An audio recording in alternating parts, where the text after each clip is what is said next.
السلام علیکم ورحمۃ اللہ۔ کیسے ہیں ساتھیوں؟ ٹھیک ہیں آپ لوگ؟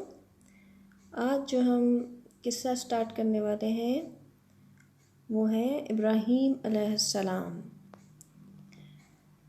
آج ہم قرآن سے ابراہیم علیہ السلام کی سٹوری لے کر آئے ہیں۔ آئیے شروع کرتے ہیں۔ بسم اللہ الرحمن الرحیم۔ رب اشرح لی صدری ویسر لی امری واحلل عقدۃ من لسانی یفقہوا قولی۔ ابراہیم علیہ السلام کا وطن جنوبی عراق تھا۔ جنوبی عراق کی قوم بتوں کی پرستش کرتی تھی۔ آپ کے والد کا نام آزر تھا۔ آزر بت تراش تھے، لیکن ابراہیم علیہ السلام شروع سے ہی بتوں سے بیزار تھے اور فطرت پر تھے۔ اللہ سبحانہ وتعالی نے ابراہیم علیہ السلام کو مشاہدہ حق کروا کر ایمان اور یقین کا اعلیٰ رتبہ عطا فرمایا۔ مشاہدہ حق کا معنی ہوتا ہے کائنات پر غور و فکر کی صلاحیت۔ ایک رات جب کہ ہر طرف اندھیرا ہی اندھیرا چھا گیا، چمکتا ہوا ایک تارا دیکھا۔ کہنے لگے یہ میرا رب ہے، لیکن جب تارا غائب ہو گیا تو کہا مجھے غائب ہو جانے والے پسند نہیں۔ پھر ستارے سے بڑی چیز چاند دیکھا، کہا یہ میرا رب ہے، لیکن جب وہ بھی چھپ گیا تو پکار اٹھے اگر میرا رب مجھے سیدھا راستہ نہیں دکھائے گا تو میں ان لوگوں میں سے ہو جاؤں گا جو بھٹک رہے ہیں۔ پھر چاند سے بڑی چیز سورج کو دیکھا کہ جگمگا رہا ہے تو کہنے لگے یہ میرا پروردگار ہے، یہ تو سب سے بڑا ہے۔ لیکن جب وہ بھی غروب ہو گیا تو کہنے لگے لوگوں، جن چیزوں کو تم اللہ کا شریک بناتے ہو میں ان سے بیزار ہوں۔ میں سب سے یکسو ہو کر اپنے آپ کو اسی ذات کی طرف متوجہ کرتا ہوں جس نے آسمان و زمین کو پیدا کیا، اور میں مشرکوں میں سے نہیں۔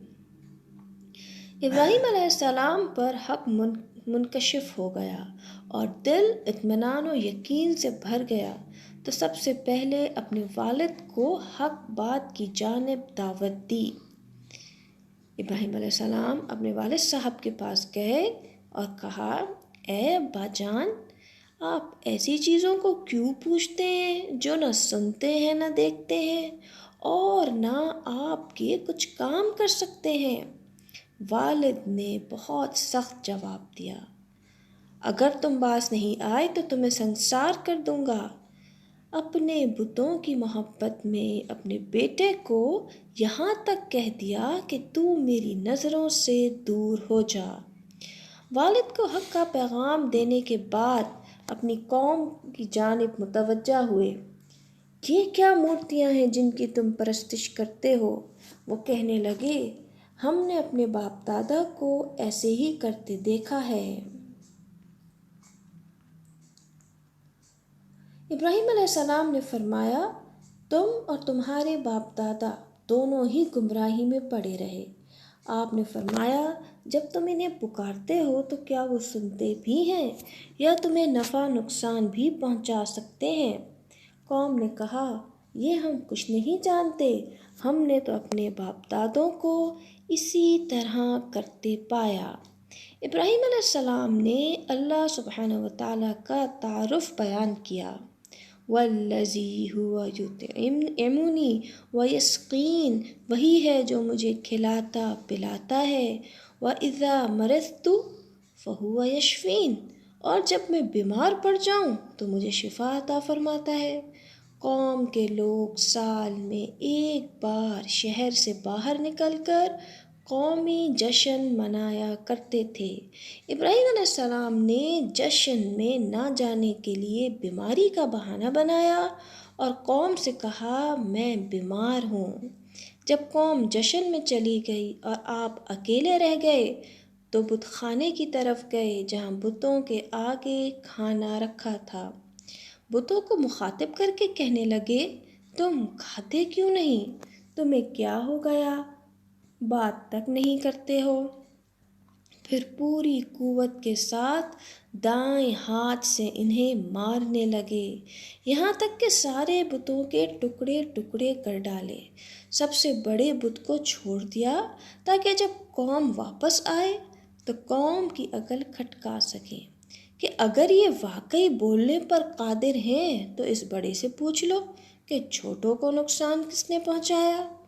پھر جب قوم جشن منا کر تھکی ہاری واپس آئی تو بت خانہ دیکھ کر حیران رہ گئی، آپس میں کہنے لگے ہمارے خداؤں کے ساتھ یہ کس نے کیا؟ ایسا شخص تو یقیناً ظالموں میں سے ہے۔ آپس میں کہنے لگے ہم نے ایک نوجوان کو اس کا تذکرہ کرتے ہوئے سنا تھا جسے ابراہیم کہا جاتا ہے۔ ابراہیم علیہ السلام کو مجمع کے سامنے پیش کیا گیا، کہنے لگے اے ابراہیم، کیا تو نے ہی ہمارے خداؤں کے ساتھ یہ حرکت کی ہے؟ ابراہیم علیہ السلام نے جواب دیا اس کام کو ان کے بڑے نے کیا ہے، تم اپنے خداؤں سے ہی پوچھ لو اگر یہ بولتے ہوں۔ یہ قوم کی عقل کھٹکانے کی بڑی دلیل تھی۔ قوم نے کہا تم خوب جانتے ہو کہ یہ بولنے والے نہیں۔ اللہ کے خلیل نے اسی وقت فرمایا افسوس، کیا تم اللہ کے علاوہ ان کی عبادت کرتے ہو جو نہ تمہیں کچھ نفع پہنچا سکیں اور نہ نقصان؟ جب قوم لاجواب ہو گئی تو وہی کیا جو شکست تسلیم نہ کرنے والے کرتے ہیں۔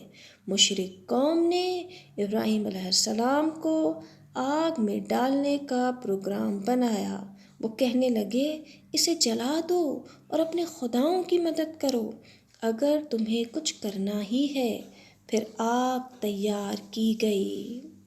عائشہ رضی اللہ عنہا کے پاس ایک صحابیہ آئیں تو انہوں نے آپ کے گھر ایک نیزہ رکھا ہوا دیکھا تو عرض کیا ام المومنین، آپ اس نیزے سے کیا کرتی ہیں؟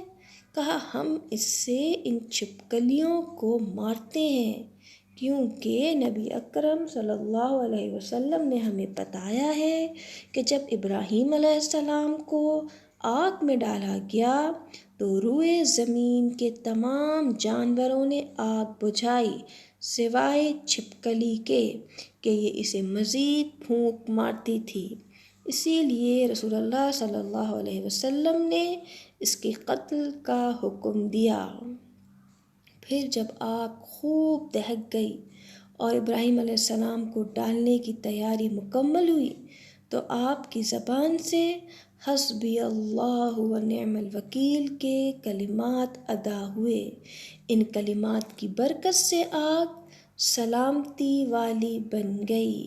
قُلْنَا يَا نَارُ كُونِي بَرْدًا وَسَلَامًا عَلَىٰ ابراہیم، ہم نے فرما دیا اے آگ تو ٹھنڈی پڑ جا اور ابراہیم کے لیے سلامتی بن جا۔